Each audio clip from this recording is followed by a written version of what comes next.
Bien, alors bonjour, mais comme c'est venu maintenant à l'usage, je vais me faire un plaisir de vous faire un peu le compte-rendu de la réunion du Conseil exécutif qui s'est tenue ce jeudi 1er février.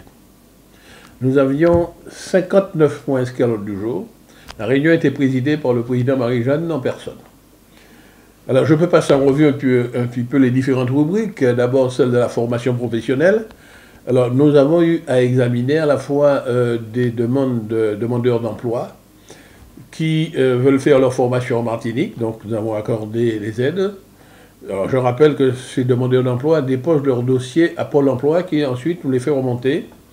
Nous avons eu également des demandeurs d'emploi qui veulent faire leur formation en mobilité hors de Martinique. Et quand c'est à la fois hors de Martinique et hors de France, nous appelons ça formation mobilité dans la Caraïbe, donc nous avons accordé 2 aides.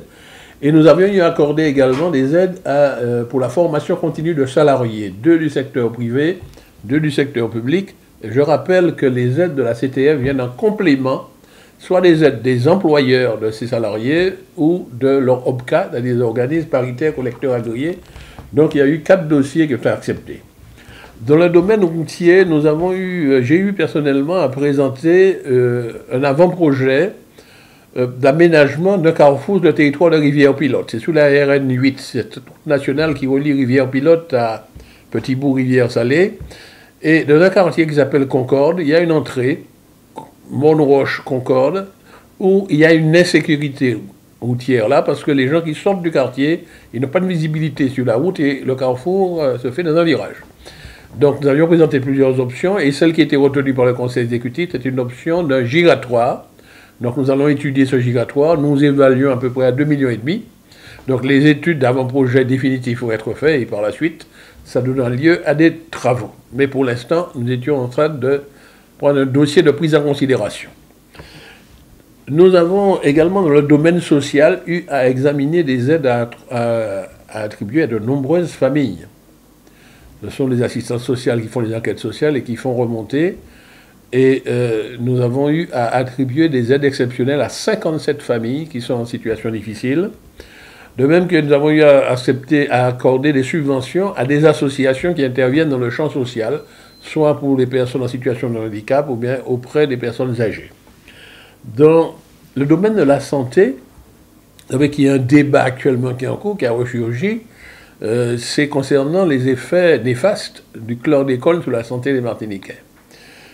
Nous savons que c'est l'État qui, par le passé, avait autorisé de dépandre sur la Martinique, en particulier dans les champs de bananes, le chlordécone, et puis les scientifiques nous ont indiqué que c'est un poison qui attaque l'homme, en plus des insectes, etc., mais qui attaque la vie et qui fait que le taux de prévalence des cancers augmente.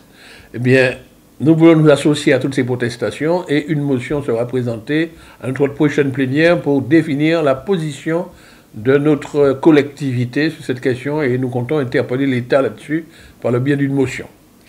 Dans le domaine du sport, alors nous avons eu, d'abord j'ai fait le compte rendu que les travaux de remise en état de la piscine du Carbet, Jean Bali, est terminé. Mercredi, le 31 janvier, la commission de sécurité a donné un avis favorable. Donc nous avons eu donc à constater cela, mais également le conseiller chargé du sport nous a présenté un projet de mise à niveau des tarifs de la piscine.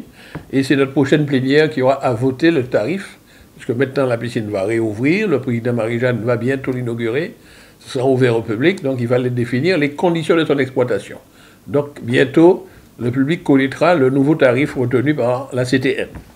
Et nous avons eu à examiner également une aide à une association sportive, celle qui gère le stade de l'UHIL pour notre compte, l'USMSA, mais ce dossier sera débattu à la prochaine plénière. Dans le domaine économique, il y a de nombreuses petites entreprises, petites ou moyennes entreprises, qui nous ont sollicité pour des aides, en particulier des aides à la création d'emplois. C'est ainsi que nous avons accepté d'attribuer des aides à 8 entreprises qui ont créé globalement 21 emplois. Donc nous aidons à combattre le chômage par cette manière-là. De même que nous avons examiné des demandes de coopératives de producteurs, aussi bien dans l'agriculture, 3 coopératives, que dans également une coopérative dans l'aquaculture marine. Donc nous avons attribué donc des aides à ces 4 coopératives. Et puis nous avons eu un débat très intéressant, lequel le Conseil exécutif a donné un avis, mais c'est un débat qui va se poursuivre en plénière. C'est une refonte de tous les dispositifs d'aide économique aux entreprises, soit pour les créations d'entreprises, soit pour les aides à l'embauche, soit pour les aides pour les entreprises en difficulté, ou les aides pour les reprises d'entreprises. Donc, une évaluation a été faite des dispositifs qui existent depuis la création de la région. On a regardé les corrections qu'il fallait apporter, et pour adapter ces dispositifs, actuellement, un petit peu, qu'elles deviennent un peu plus modernes, correspondant un peu plus à la situation actuelle. Donc, ce débat va se poursuivre en plénière, parce que c'est notre assemblée plénière, l'Assemblée de Martinique, qui aura à voter ces nouveaux dispositifs, pour ensuite donner les moyens au Conseil exécutif de continuer à aider nos entreprises. Donc ce débat est à venir. Donc sachez qu'il y aura une refonte totale de tous les dispositifs d'aide aux entreprises. Voilà pour le domaine économique. Dans le secteur du logement, nous avons eu à examiner de nombreux dossiers, des dossiers de 58 familles propriétaires de leur logement. Ce sont des logements diffus, ce sont des personnes de conditions modestes, et nous avons attribué de l'aide à l'amélioration de l'habitat pour 58 familles.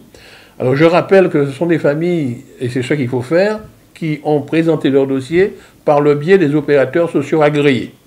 Il y a, je crois, plus d'une dizaine, 11 opérateurs sociaux agréés sur le territoire, et chacun de ces opérateurs collecte les demandes des familles propriétaires et nous les font remonter. Donc cette fois-ci, nous avons accordé 58 aides. Pour les aides aux communes, nous avions à examiner les demandes de 2 communes, celle de Chelcher et celle du Carbet. Alors, ce sont des communes qui ont reçu de l'aide du Conseil régional il y a déjà cela de longtemps, mais qui n'ont pas pu mettre en place le chantier pour lesquels ces aides étaient attribuées.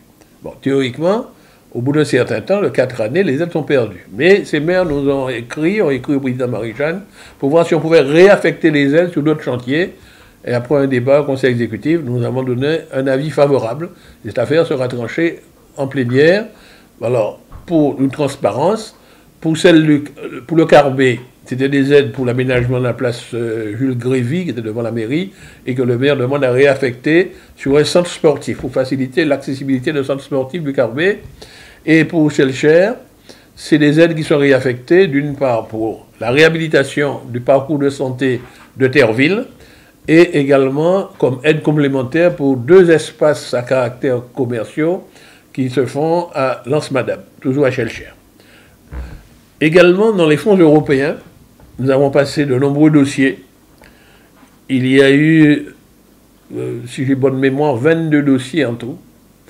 13 dossiers concernaient les secteurs agricoles,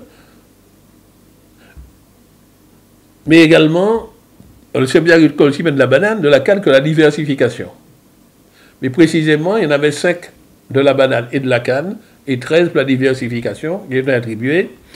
Mais également, il y a les fonds du FEAMP, c'est des fonds des fonds européens qui permettent de compenser le surcoût pour les pêcheurs, les marins pêcheurs. Donc il y a 4 dossiers qui ont été, pour lesquels il y a une réponse favorable. Et puis nous avons examiné la situation de Martinique Transport. Vous savez que Martinique Transport a récupéré les compétences transport depuis le début du mois de janvier 2018, ce qui fait que la CTM n'a plus de compétences transport, a été transférée à Martinique Transport. Eh bien, le personnel de la CTM qui était affecté au service des transports, le président Marie-Jeanne leur a proposé de les mettre à la disposition de Martinique Transport. Évidemment, cette question a été présentée en commission paritaire, qui a donné un avis favorable. Le personnel avait un choix, soit une intégration de Martinique Transport, soit donc par voie de mutation, soit par voie de mise à disposition.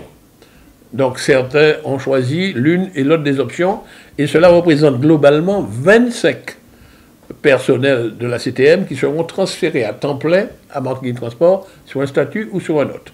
Et puis il y a également 5 autres qui seront transférés, mais à temps partiel. Ce sont des personnes qui travaillent soit dans les services financiers, soit au niveau de la commande publique, mais qui ne seront pas à temps plein à Martinique Transport. Ils vont partager leur temps entre des missions de la CTM et des missions de Martinique Transport. Donc voilà un peu, voilà en résumé ce que nous avons discuté au Conseil exécutif de ce 1er février 2018. Merci et à la prochaine.